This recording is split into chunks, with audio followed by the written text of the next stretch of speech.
ఇంతవరకు మీరు ఇలాంటి ఆలయాన్ని చూసి ఉండరు.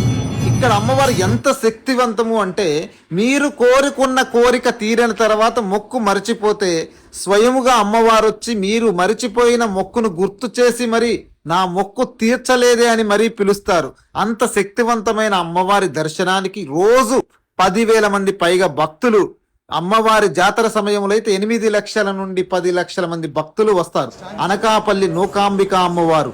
ఈ నూకాంబిక అమ్మవారు మన సంకల్ప మాత్రం చేతే మన కోరిక నెరవేరుతుంది.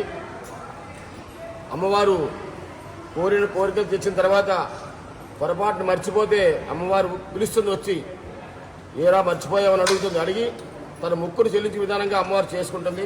అమ్మవారికి ప్రీతిపాత్మైన వంటకాలు ఏంటంటే, అమ్మవారికి నైవేద్యంగా పప్పన్నము, తెలగపిండి కూర, తోడుపిండి అట్టుతో అమ్మవారి ప్రతిరోజు కూడా నైవేద్యం చేస్తూ ఉంటాము.